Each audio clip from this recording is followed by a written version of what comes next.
Elle est midi passée de 13 minutes, toujours en direct sur Boursorama. C'est la suite d'Ecorama, l'émission qui vous simplifie l'économie. Comme promis à présent, votre invité Yves Verrier, le secrétaire général de Force Ouvrière. C'est parti.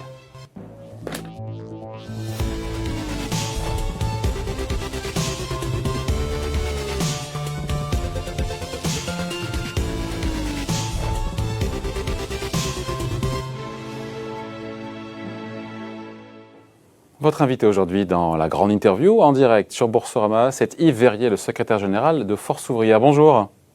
Bonjour. Voilà, merci d'être là avec nous en direct sur Boursorama.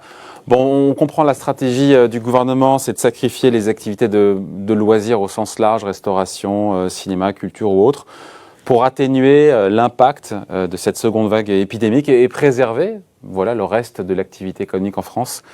C'est la bonne stratégie pour vous ? Écoutez, moi, je suis pas en capacité sur le plan sanitaire d'évaluer ce qui est la meilleure des stratégies. À l'évidence, il y a eu beaucoup de discours contradictoires. On a beaucoup parlé des injonctions contradictoires. Je reviens pas là-dessus. Donc, on en est là. Quoi qu'il en soit, nous, ce qui nous importe aujourd'hui, c'est que les salariés ne fassent pas les frais de cette situation. Et là, en l'occurrence, le secteur du spectacle, d'événementiel, des cafés, restaurants, on a une négociation qui est très difficile en ce moment sur la mise en place de l'activité partielle de longue durée, où on veut obtenir absolument qu'il n'y ait pas d'emplois supprimés en contrepartie des dispositifs d'aide publique qui sont mis en place par les pouvoirs publics. Et sur la fermeture des salles de sport, c'est une aberration, nous dit Geoffroy Roux de Bézieux. Il demande en gros plus de souplesse pour permettre au secteur des salles de sport et pas seulement de maintenir une activité. Vous en pensez quoi ?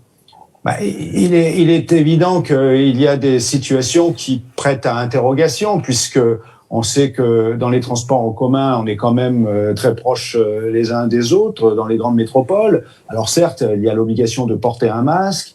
Est-ce que du coup, dans les salles de sport, si les règles de distanciation sont respectées, on peut ou non éviter de propager ou de contracter le virus ? Là, encore une fois, moi, je suis pas spécialiste. J'ose croire que les pouvoirs publics, dont c'est la responsabilité d'édicter les prescriptions en matière de santé publique, s'appuient sur l'expertise scientifique. Non, mais l'idée au niveau du protocole, Yves Verrier, qu'on redéfinisse un protocole pour pouvoir continuer de produire, de consommer, de vivre avec le virus. C'est ça qu'il nous demande Geoffroy Roux de Bézieux, le patron du MEDEF, pour encore plus faire cohabiter cette activité économique et puis la santé publique.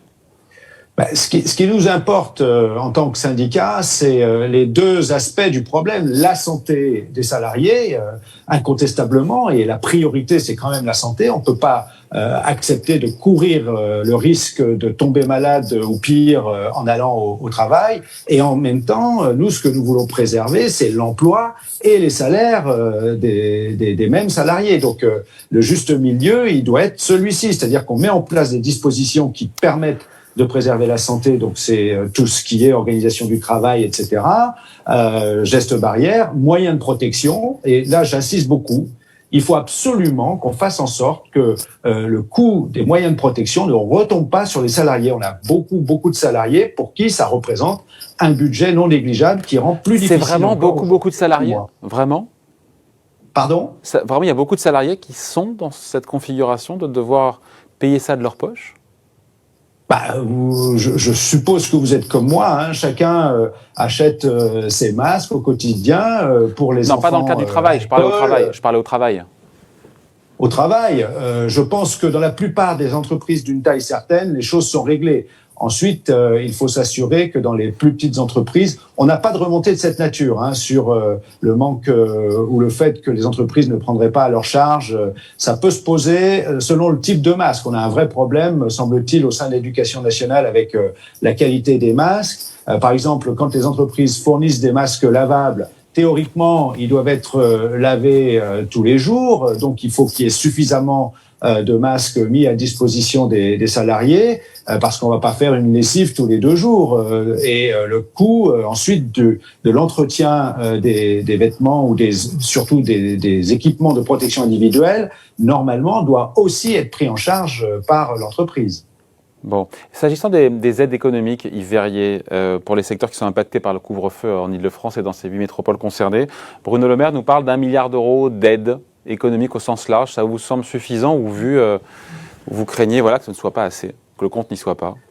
Je pense qu'à partir du moment où il y a des contraintes sanitaires qui mettent en difficulté une activité économique et qu'elles sont prises pour des raisons d'ordre public, de santé publique, il faut évidemment faire en sorte de compenser ce que représentent pour l'activité économique les conséquences de ces dispositions sanitaires.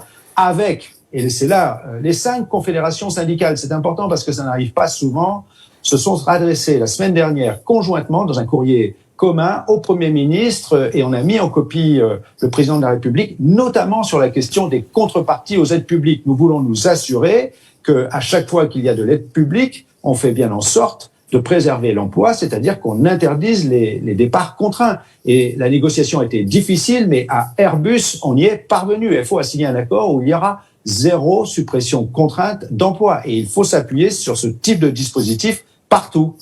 Chez Airbus, ce sera un plan de départ volontaire, c'est ça que vous nous dites? Il y aura des départs volontaires, souvent d'ailleurs des départs anticipés à la retraite, ce qui nous fait aussi les 5 confédérations écrire au Premier ministre pour lui dire que le sujet des retraites ne doit d'autant moins revenir à l'ordre du jour dans ces circonstances. La priorité, c'est de garantir de l'emploi pour ceux qui n'en ont pas, ceux qui en cherchent, plutôt que de contraindre ceux qui sont au moment de pouvoir partir à la retraite de devoir continuer.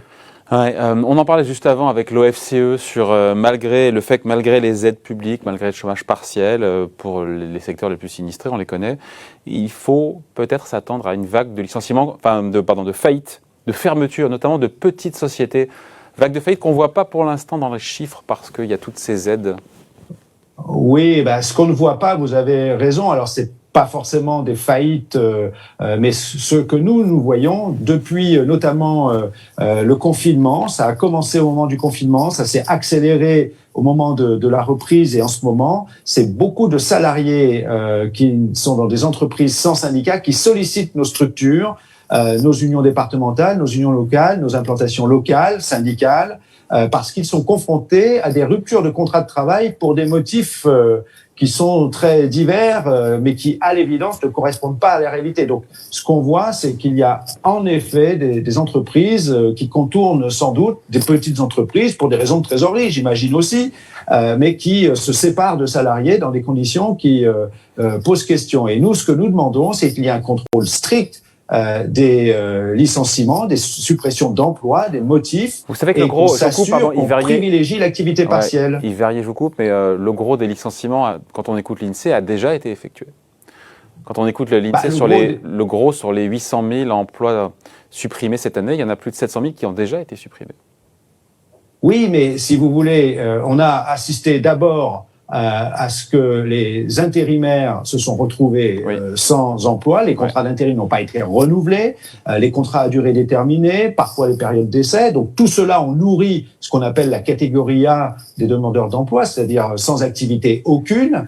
Et puis s'ajoute à cela, aujourd'hui, les suppressions d'emplois, comme je vous le disais, ici et là, isolées, mais qui se multiplient. Et puis, les annonces de plans de suppression d'emplois ou de plans de départ volontaire, certes, mais il y a des plans de suppression d'emplois avec des licenciements, des fermetures pures et simples d'établissements dont on parle moins. On a beaucoup parlé de Bridgestone, par exemple, à Béthune ou de Nokia à Lannion, mais il y a beaucoup de plus petites entreprises où, y compris, nous le dénonçons, on assiste à des restructurations d'aubaines.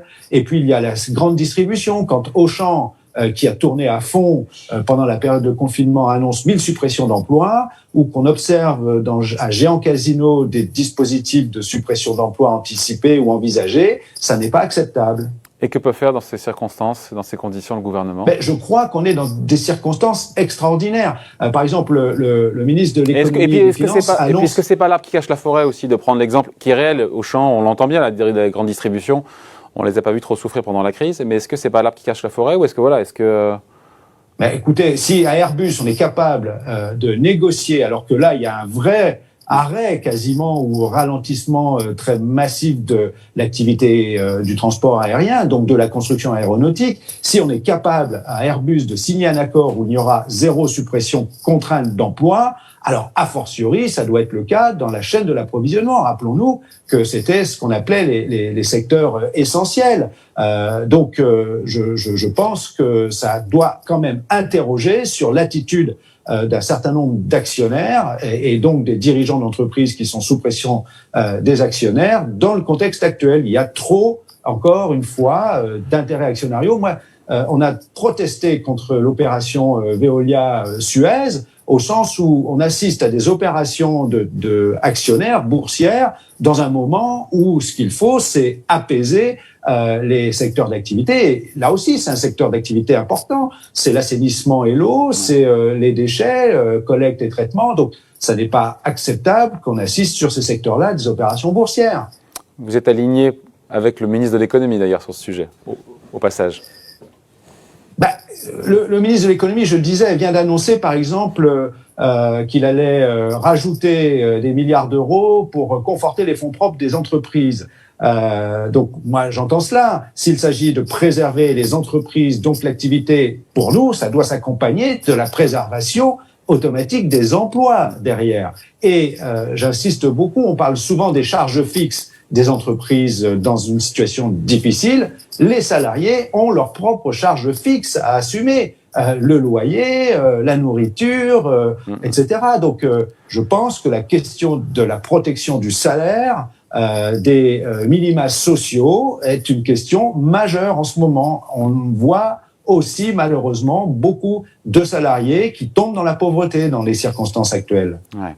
Autre sujet pour les salariés, le télétravail. Je veux avoir votre point de vue là-dessus. On voit le gouvernement Yves Verrier qui invite, mais ne contraint pas, pour le coup, les employeurs donc à mettre en place du télétravail partiel dans les zones qui sont notamment concernées par le couvre-feu. Est-ce que l'État devrait aller un cran plus loin, être un peu plus, dans l'injonction ?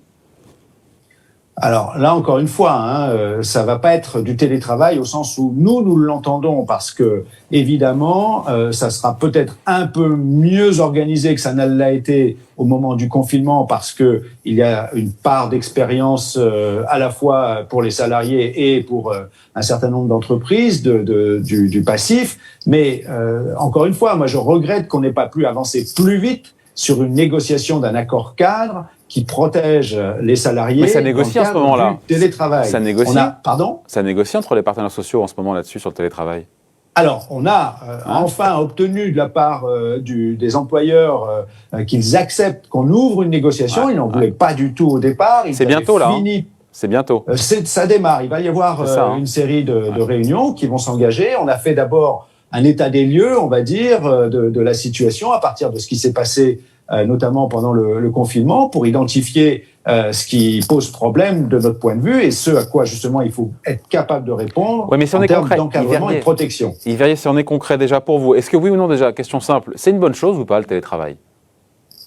C'est très compliqué, vous savez, parce que selon les entreprises, selon les activités et au sein d'une même entreprise, ça va créer un certain nombre de difficultés entre les postes qui sont considérés comme télétravaillables, ceux qui ne le sont pas.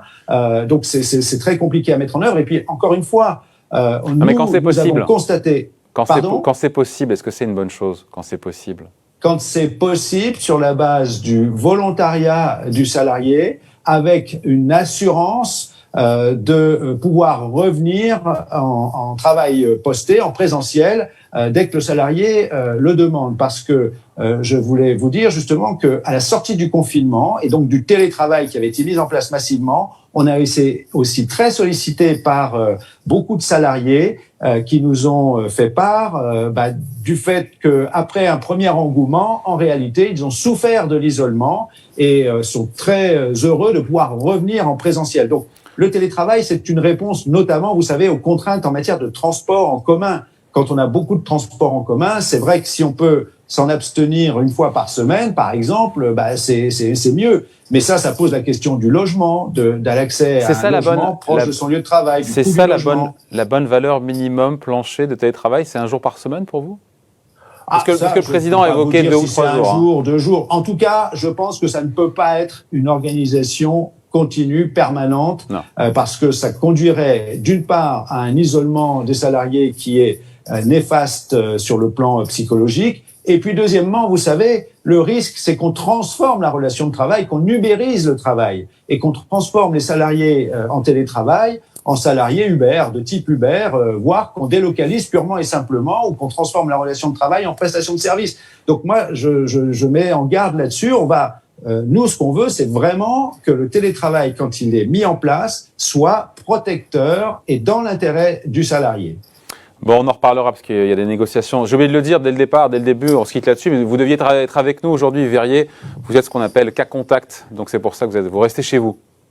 Bon, tout va bien. Oui, ça arrive à beaucoup de monde, malheureusement. Pour le moment, je ne suis que potentiellement cas contact. Ça n'est pas encore vérifié par un test de la personne qui est potentiellement celle avec qui j'ai été contact. Voilà, pour moi, pour le moment, les choses vont bien et j'espère que la personne en question, évidemment, ça va aller mieux très vite. Bon, en tout cas, merci d'avoir été avec nous, Yves Verrier, donc le secrétaire général de Force Ouvrière, invité de la grande interview en direct sur Boursorama. Merci. Merci à vous. À bientôt. Désolé de cette condition. Aucun problème. À bientôt. Merci.